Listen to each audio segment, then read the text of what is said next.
নমস্কার বন্ধুরা, আমার রান্নার চ্যানেল রান্নাবাটি পরিপাটিতে আপনাদের সকলকে স্বাগত। বন্ধুরা, আমি কর্মসূত্রে কলকাতার বাইরে হায়দ্রাবাদে থাকি। এখানকার লোকজনদের লাইফস্টাইল, খাওয়ার ধরন বাঙালিদের থেকে সম্পূর্ণটাই আলাদা। এখানে অত বেশি মাছটা প্রেফার করে না, তাই আমরা যারা বাঙালি আছি মোস্টলি রুই কাতলা দিয়ে আমাদের চালাতে হয়। তাই অনলাইনে যখনই দেখতে পাই একটু অন্য ধরনের মাছ, যেমন ধরুন পাবদা, পার্শে বা ভেটকি ধরনের মাছ, তো আমরা চেষ্টা করি তখনই অনলাইনে অর্ডার করে নেওয়ার। তো এরকমই আজকেও আমি অনলাইনে দেখতে পেলাম খুব ভালো পার্শে মাছ পাওয়া যাচ্ছে। তো ভাবলাম বানিয়ে ফেলি পার্শে মাছের ঝাল, আর বানাতে বানাতে ভাবলাম রেসিপিটা আপনাদের সঙ্গেও শেয়ার করা যাক। তাহলে চলুন আজকে বানানো যাক পার্শে মাছের সর্ষে দিয়ে ঝাল। পার্শে মাছের ঝাল বানানোর জন্য লাগছে প্রথমেই পার্শে মাছ।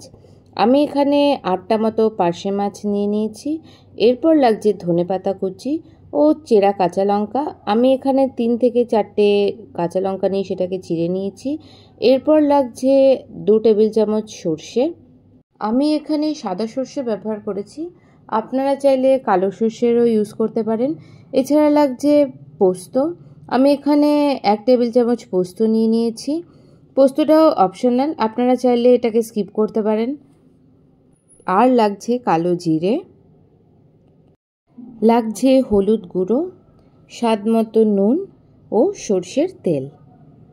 প্রথমে আমি কাঁচা মাছগুলোকে সামান্য পরিমাণ হলুদ ও নুন দিয়ে ভালোভাবে মেখে নেব, যাতে মাছগুলোর মধ্যে নুন ও হলুদ ভালোভাবে ঢুকে যেতে পারে।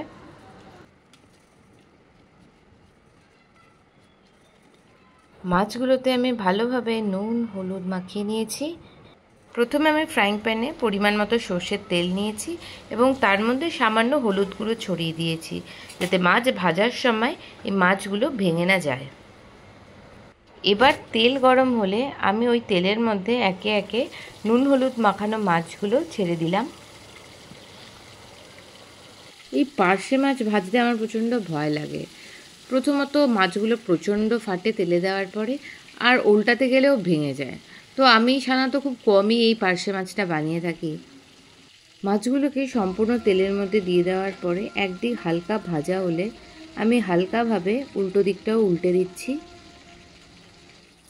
আপনারা দেখছেন এখানে মাছগুলো সম্পূর্ণভাবে ভাজা হয়ে গেছে এবং আমি এগুলোকে তুলে নিচ্ছি। সরি বন্ধুরা, মাছ ভাজার পুরো ভিডিওটা আমি করতে পারিনি, কারণ মাছগুলো প্রচণ্ড ফাটছিল আর একটু ভয় লাগছিল আমার। তো মাছ ভাজা হয়ে যাওয়ার পর থেকে আমি আবার ভিডিও করে নিয়েছি। দেখুন বন্ধুরা, ভাজা মাছগুলোকে সবকটাকেই আমি তুলে নিয়েছি প্যান থেকে। এবারে যে কটা বাকি কাঁচা মাছ আছে সেগুলোকেও ঠিক সেমভাবে আমি ভেজে নেব। এবার একটা মিক্সির বোলে আমি সর্ষে, 2 থেকে 3টে চেরা কাঁচা লঙ্কা, সামান্য নুন এবং পোস্ত, সাথে পরিমাণ মতো জল মিশিয়ে ভালোভাবে পেস্ট করে নেব। এই দেখুন তৈরি হয়ে গেছে সর্ষের পেস্ট। এবার ওই মাছ ভাজার তেলের মধ্যে সামান্য কালো জিরে ও 2টো চেরা কাঁচা লঙ্কা দিয়ে দেব।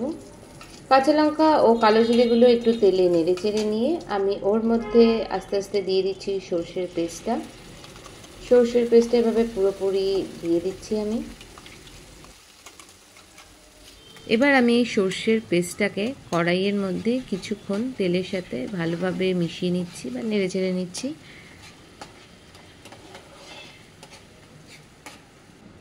এবার দিয়ে দেব এর মধ্যে সামান্য পরিমাণে হলুদ। আবার হলুদ দেওয়ার পরে এই পেস্টটাকে আমি কিছুক্ষণ আবার একটু নেড়ে চেড়ে নেব। দেখুন আমি মশলাটা ভালোভাবে তেলের মধ্যে নেড়ে চেড়ে নিয়েছি। এবার আমি এই মশলার মধ্যে ওই মিক্সির বাটি ধোয়া সর্ষের যে জলটা ছিল সেটা দিয়ে দেব। দিয়ে দেওয়ার পরে আবার আমি এই মশলাটাকে ভালোভাবে এই জলের সঙ্গে মিশিয়ে একটু কিছুক্ষণ তেলের মধ্যে নাড়তে থাকবো। মশলাটা আমি ভালোভাবে কষিয়ে নিয়েছি। আপনারা দেখতে পাচ্ছেন মশলার থেকে অল্প অল্প তেলও বেরিয়ে এসছে। এবার আমি এর মধ্যে সামান্য নুন ও সামান্য কিছুটা জল মিশিয়ে আবার কিছুক্ষণ মশলাটাকে ভালোভাবে কষিয়ে নেব। এবার মশলাটা ভালোভাবে মেশানো হলে এটাকে আমি 5 থেকে 7 মিনিটের জন্য ঢেকে রেখে দিলাম। এবার 5-7 মিনিট ঢাকনা সরাবার পর দেখতে পাচ্ছি ঝোলটা খুব ভালোভাবে ফুটতে শুরু করে দিয়েছে। এবার এই ঝোলের মধ্যে একে একে আমি ভাজা মাছগুলো দিতে থাকবো। মাছগুলোকে আমি এভাবে ঝোলের মধ্যে দিয়ে ভালোভাবে ঝোলের মধ্যে ডুবিয়ে দিয়ে কিছুক্ষণ একটু ঢাকা দিয়ে রেখে দিয়েছি। এবার আবার ঢাকনা সরিয়ে আমি ওই মাছের ওপরে ধনেপাতা কুচিগুলো ভালোভাবে ছড়িয়ে দিলাম। এবার আমি তার উপরে দুটো চেরা কাঁচা লঙ্কাও আবার ছড়িয়ে দিয়েছি। কিছুক্ষণ আবার ঢেকে রেখে ঢাকনা সরানোর পর দেখতে পাচ্ছি মাছগুলো একদম হয়ে গেছে, ঝোলটাও টেনে এসছে এবং পুরোপুরিভাবেই মাছগুলো তৈরি হয়ে গেছে। এবার আমি গ্যাসের ফ্লেমটা বন্ধ করে মাছটাকে নামিয়ে নেব। তৈরি হয়ে গেছে আমার আজকের রেসিপি পার্শে মাছের সর্ষে দিয়ে ঝাল। এটা আপনারা গরম গরম ভাতের সঙ্গে পরিবেশন করতে পারেন। তাহলে দেরি না করে বানিয়ে ফেলুন ঝটপট আমার আজকের এই রেসিপি। এছাড়া আপনারা আর কি কি রেসিপি দেখতে চান কমেন্ট বক্সে জানাতে অবশ্যই ভুলবেন না।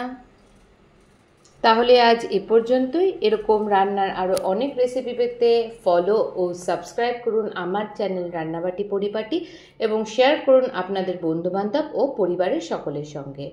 সবাই সুস্থ থাকবেন, ভালো থাকবেন।